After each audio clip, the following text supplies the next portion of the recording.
This is Roger Green, host of the Surfing the MASH Tsunami podcast. Today we're offering 5 conversations from episode 24, our discussion about looking back at EASL from 6 weeks after, plus a 5th discussion, which is a review of the question of the week from conversation 23. We've got Jeff McIntyre and PharmaNest CEO and founder Mathieu Petitschin for the interviews, and Mike Betel and José Willemse for the discussion of the QOW. 2 weeks ago, the SurfingMASH Question of the week asked, and I quote, "What structural or educational changes do you anticipate will improve provider-patient communication significantly? And will these changes require more from the provider or more from the patient?" Today, 2 of the panelists for episode 23, Mike Betel from the Fatty Liver Alliance and José Willemse from EASL, are retired and now working with EASL, join me to review the 3 answers we received. Of the 3 questions from audience members, 1 from a patient and patient advocate suggested greater honesty, better listening, and if possible, either longer appointments or better care team engagement. The 2nd from a transplant patient discussed being more honest about the quality of life impact of immunological drugs and finding ways to help patients manage these drugs and their effects better. The 3rd, from a public health official in Argentina, discussed increasing the use of multidisciplinary teams to educate and empower individuals around healthy habits and lifestyles. To Mike, all these answers convey the need for what he describes as tailored care, a care and engagement process suited to each patient's individual situation in terms of disease, quality of life needs, and issues. He also suggests that pharmaceutical companies help educate physicians on these issues, while at the same time discussing the disease and the use of their own medications to treat it. José notes that it might not be possible to get more time for a visit, but the physician could improve the visit immensely by asking patients true open-ended questions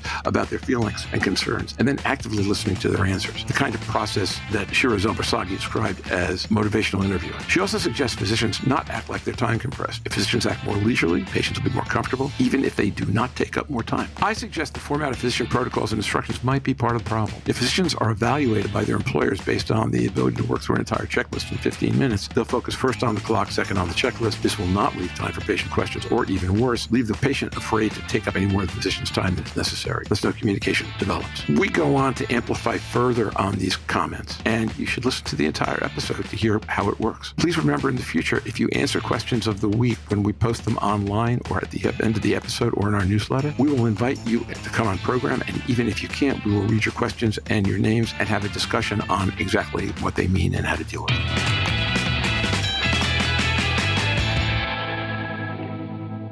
Our 3rd section is the question of the week, in which Mike Betel and José Willemse respond to 3 questions, 1 each from patient advocate Bruce Dimmig, transplant survivor Sue Green, and public health executive in Argentina, Constanza Enrico. After they're done, I'll be back with this week's question of the week and a discussion of how we intend to use it further, and then our business report. So hang in there.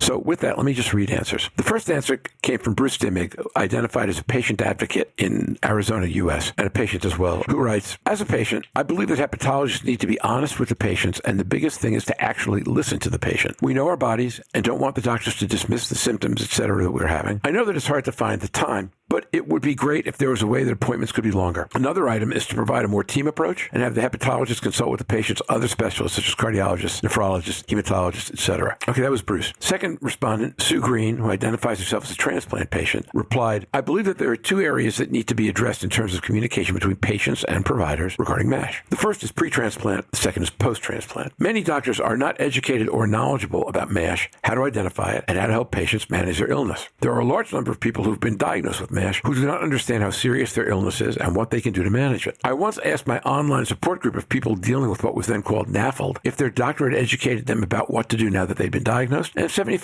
said they had no clue what to do. Their doctors had not mentioned any diet or lifestyle changes. Doctors tend to know very little about helping patients achieve lifestyle changes. If they cannot prescribe a drug, they can be at a loss for what to do, choose to do nothing." She goes on this subject and then goes on to say many patients would benefit from a referral to a health coach. Instead, the whole issue appears to be dropped. Her second issue has to do with grave concerns about a post-transplant issue. It has to do with the fact that there have been no new immunosuppressants developed since 2011. There are financial and FDA-related issues preventing innovation in this area. However, many post-transplant patients struggle with immunosuppression, the side effects, and the fears of possible disease from the immunosuppressant. Some patients feel their quality of life is disturbingly bad. Many feel they were told they'd had to be on immunosuppressants for the rest of their lives, but were not given a very good idea about how difficult the struggle could be. I know that people in the field recognize immunosuppression is a difficult thing to deal with. However, I feel it's minimized prior to transplant, not responded to after transplant. She goes on from there, but I think these are the major points. And she would like for patients to be better educated. She says it won't change anyone's mind, but it will make them better equipped to cope. And finally, once people go on immunosuppressant, she's concerned that providers don't really want to deal with the issue. So patients don't really know how to handle. The third answer came from Constanza Erico, who works in the public health ministry in San Juan, Argentina. Her response came in Spanish, so this is a Google English translation that I think is reasonably good based on my limited Spanish. She wrote, I believe that working in multidisciplinary workshops, or if you will, centers, where we empower patients about healthy habits, adherence to indicated medication, and physical activity are all of the utmost importance. These three pillars must be understood by the patient and objectively expressed by health professionals. All members of the cardiometabolic team must speak the same language, and instruments such as pre-printed and digital clinics. I think what she's saying here is that having pre-printed materials, digital reports, and things that the entire team uses in the same way will help present information to patients in a reliable way. So 3 different perspectives, right? One fundamentally about teams, one about information to patients and what providers do and don't know, and one about teams, but really kind of in a different way. To start, let me ask either of my 2 panelists, take a minute or 2 and tell them what you think. Pick the topic of your choice. Mike Betel. I'll jump in. I think there's a lot to unpack here, and I love the fact that people took the time to respond and share their feelings and their thoughts about this important issue. What I come back to is something we've talked about before, Roger, and that's the importance of tailored care. That means that the physicians really should look at each patient as an individual, because as really all 3 of them, the answers said, the responders said, that patients are individuals and need individual care. And maybe if the physicians had more time, which Bruce talked about, and it's probably not a possibility, they would be able to be more curious about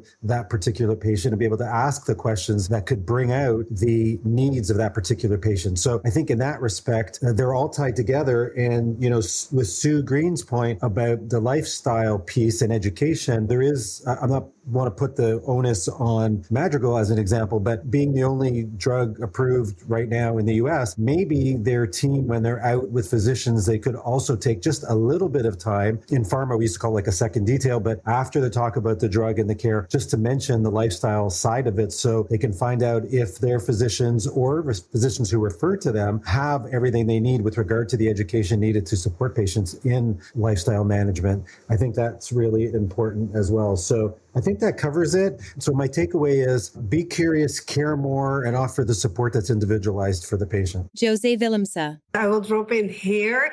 I think that all 3 questions, well, we could fill an hour with each question. And what triggers me is the question of Bruce Dimmick, that he said, well, I wish there was more time, but it's not always a matter of time. When I say to doctors, please ask a patient, well, how does it affect your life? So, yeah, I want to, but there's no time. So it's just another way of discussing things with your patients, and skip all the less important things. Ask your patient, are there some issues you want to discuss? I have some, but do you have? And then you can move on with issues that are for patients very important, and listen more to patients. But the excuse of there is no time, I'm fighting against that, because even if you have less time, it's a matter of an attitude, how to see your patients and ask the right questions and open the floor for your patients. So it's not only a matter of time, but also a matter of attitude. And I think that's something that we can change very easily. Well, it's not easily at all, but doesn't cost money, and only just another attitude. Hey, José, you said before, and you should reiterate what you said, even requote yourself, that listening is different from hearing. Oh, yes. If a doctor says, I hear you, and then I said to the doctor, but you don't listen. So, and that is really a difference. And that's the attitude I was talking about. Yeah.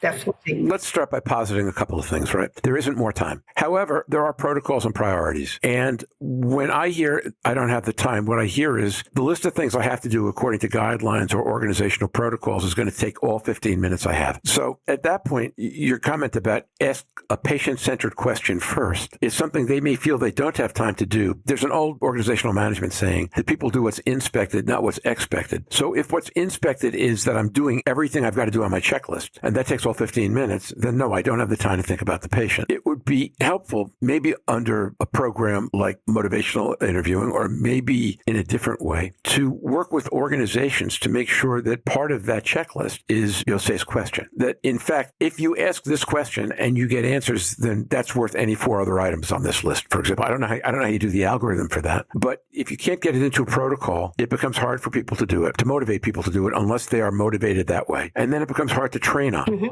If you can get it into the protocol, then you can start to train. What about, like José brought up before the fact, her experience is that physicians often, because they're either reviewing the file or keeping track, as you just said, of what they have to record for the medical record, that they're actually not engaged that much of those, let's say it's 15 minutes, with the patient. They're looking at the screen and sort of they're checking off their boxes, but they're not actually speaking with the patient. Is that how you feel? Yeah.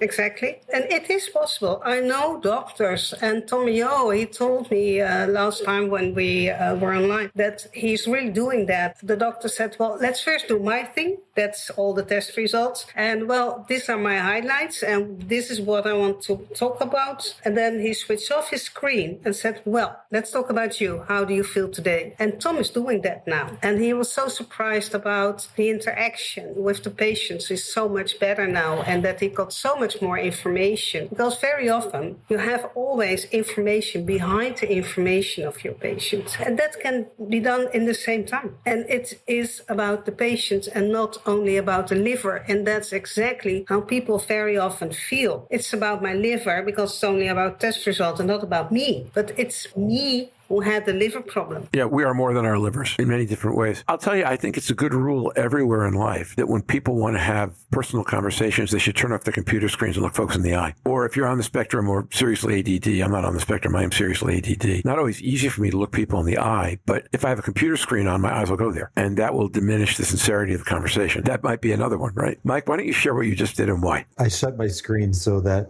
I could pay attention, realizing that, of course, I can't participate. Well, yeah, although the nice thing about this, right, and people don't know this if they've never been part of the podcast, although we only present in audio, we record in video. And the reason is I can look José or Mike right in the eye as I'm talking to them and be on the screen at the same time, which might work actually for telemedicine, but doesn't work for in-office visits. You say you have a face for radio, right? I do have a face made for radio. It's true. Particularly my nose. I very much have a nose made for radio. Yeah. So other than those couple of thoughts, right? You'll say the need to get the doctor to ask patient-centric questions, at least one patient-centric question, and for the patient to feel that the doctor is centered on the patient when asking that question. So if I'm looking at my computer screen, I'm just staring in a different direction. It's not going to work.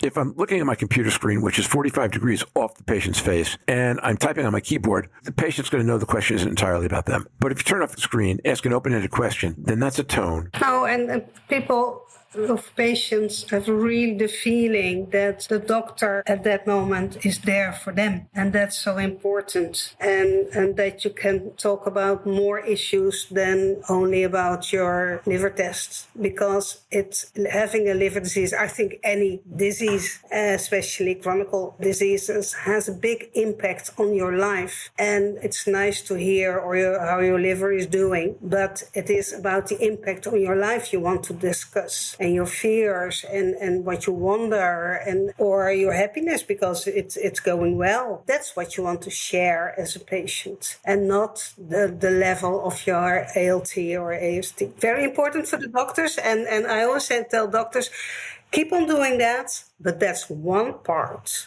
of your consultation with the patient. So, Mike, if you don't have a comment, let me throw out one more thing that came out of those three answers. This is from Sue. You'll say what you're saying, I think, becomes particularly important to answering her question about immunosuppressants. If immunosuppressants lead to patients being depressed or their quality of life being decreased and they have to be on it for life, then there are people who are motivated and will find a way to overcome that. You know, we have some fantastic liver advocates who are transplant patients, and they live active and engaged lives, you know, despite whatever else.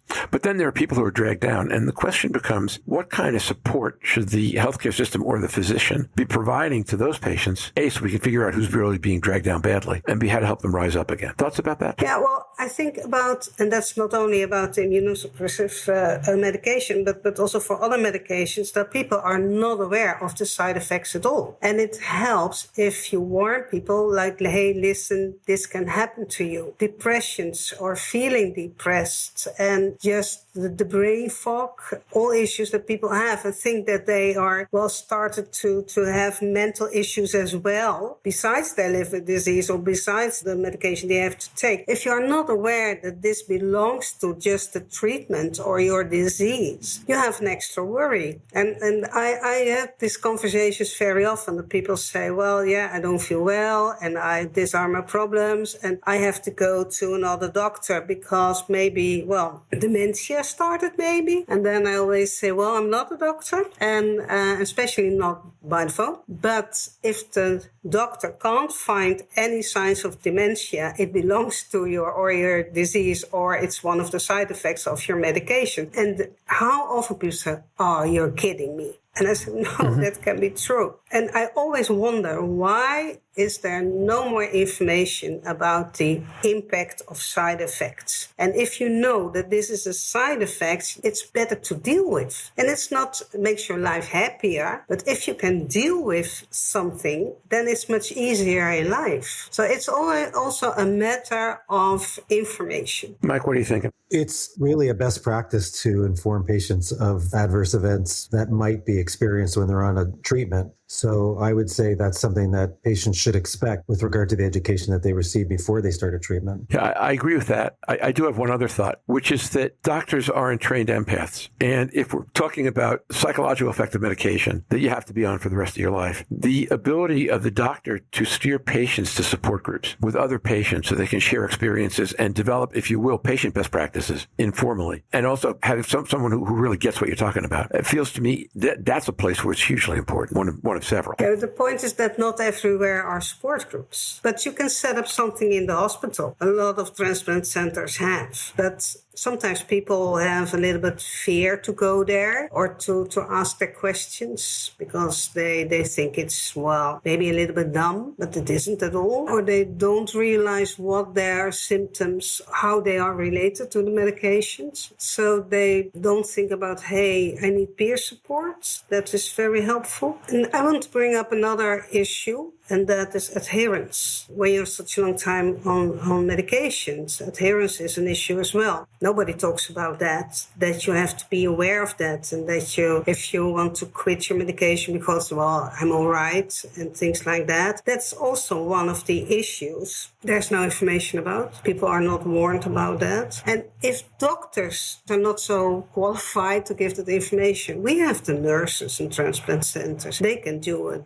better job on that issue. I think that all makes sense. The one other thing I'm wondering about, though, is the idea of things like what Sober Livers is doing, Project Hope, right? Which is, we're in an era where I think we can put a lot of this stuff online, on patient-to-patient basis. Folks might be concerned about going to their own hospital's transplant center, or they might be concerned about saying anything negative about their experience in a group like that because they don't know who's listening. So, Mike, I'm going to ask you this one. What are the impediments from someone like Fatty Liver Alliance setting up a Canada-wide group, besides the fact that you probably have to learn to speak French? But in all seriousness, set up a Canada-wide group, one in English, maybe one in French, that becomes patients supporting patients through all this. What impediments would you see? Does it make sense to you? And why or why not? And what do you see as the impediments and the benefits? Yeah, in Canada, there isn't one that I'm aware of. I know there's a few in the States, like National Knowledge, as an example, has a group that they speak with and they follow. I tried a couple of times to do something through Facebook, and there was like a few people who started, but then it didn't really follow through. I think to make it effective, you have to have somebody dedicated to it on an ongoing basis so that they can keep seeking new engagement. And that's a whole project on itself. So I would say, I think it's really important, especially working in conjunction with the treaters across whatever country you're in, so that you get referrals back and forth and you can work with the patients. But it just needs a dedicated resource. And that was a challenge